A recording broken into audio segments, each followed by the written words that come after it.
Խաղաղության խաչմերուկ նախագիծը չի ստեղծվել որպես որևէ քաղաքական խոսույթի հակակշիռ, այլ որպես Հայաստանի եւ ամբողջ տարածաշրջանի խաղաղ ու բարեկեցիկ ապագայի գործնական տեսլական։ Այս մասին տարածաշրջանային զարգացումները եւ Խաղաղության խաչմերուկ նախագծի հեռանկարները խորագրով կլոր սեղան քննարկման ժամանակ ասել է Ազգային ժողովի եվրոպական ինտեգրման հարցերի մշտական հանձնաժողովի նախագահ Արման Եղոյանը։ Նրա խոսքով սկզբնական շրջանում նախագիծը տարբեր շրջանակներում գնահատվել է թերահավատությամբ, սակայն այն ոչ թե քարոզչական նարատիվ էր, այլ տարածաշրջանային կապակցության, տնտեսական զարգացման եւ շահերի խաղաղ համակեցության գաղափար։ Եղոյանը նշել է, որ խաղաղության խաչմերուկը գործնական արտահայտություն է ստանում նաեւ ենթակառուցվածքային ծրագրերի միջոցով։ Սյունիքում դիցուկ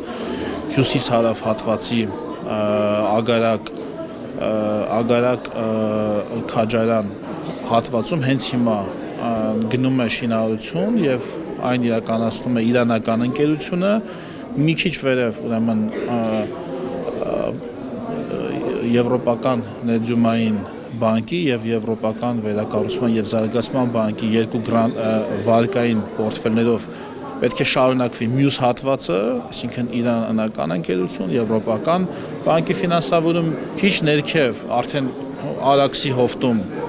գիտեք որ լինելու է թրիփը, իսկ քիչ ավելի վերև Բարգուշատի թունելի հետ կապված հիմա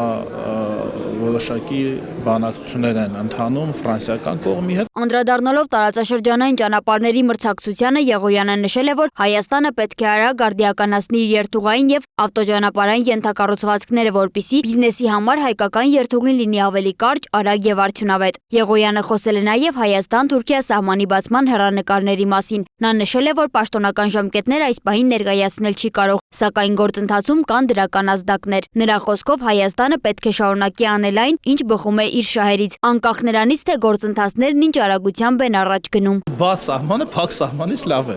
Միանշանակ, ոչ թե անվերահսկելի սահման, այլ բաց սահմանը։ Աշխարհում բոլոր պետությունները ձգտում են, որ իրենց սահմանները լինեն բաց, եւ հակառակը որևէ պետության պատժելու համար այդ պետության սահմանը փակում է իր հարևանը, բլոկադայի են ենթարկում, էմբարգո են դնում,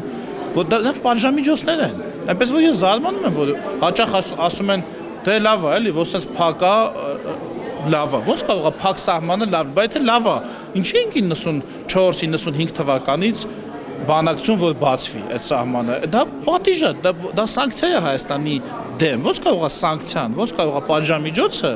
լինի լավ։ Միջոցառմանը ելույթ է ունեցել նաև էկոնոմիկայի նախարարի տեղակալ Էդգար Զաքարյանը։ Նա ընդգծել է, որ խաղաղության խաչմերուկը Հայաստանի տնտեսության համար կարևոր ենթակառուցվածքային ծրագիր է, որը կարող է փոխել տնտեսության կառուցվածքը, նվազեցնել լոգիստիկ ծախսերը եւ բարձրացնել հայկական բիզնեսի մրցակցությունը։ Այս ծրագիրը բերելու է լոգիստիկ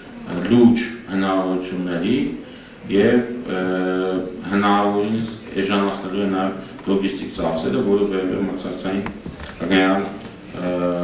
հնարավորություններ եւ Հայաստանում գործող բիզնեսի եւ ներդրումների համար։ Զաքարյանի խոսքով նախարարությունում արդեն զգում են ծրագրի ներդրումային ազդեցությունը։ Քննարկման փուլում են նաև էներգետիկայի եւ արդյունաբերության ոլորտների ծրագրերը, իսկ ենթակառուցվածքների բացումը ըստ նրա կարող է աշխուժացնել նաև մարզային տնտեսությունը, ստեղծելով աշխատատեղեր եւ խթանելով սպասարկվող բիզնեսների զարգացումը։ Քննարկման մասնակիցները կարևորել են տարածաշրջանային կապակցության զարգացումը, ընդգծելով, որ խաղաղության խաչմերուկը Հայաստանի համար դիտարկվում է ոչ միայն որպես տրանսպորտային նախագիծ, այլև որպես տնտեսական աճի, ներդրումների ներգրավման եւ տարածաշրջանային գործակցության առանցքային ուղղություն։ Սոնա Գիշյան, Տիգրան Ղազարյան, Free News, Ազատ լուրեր։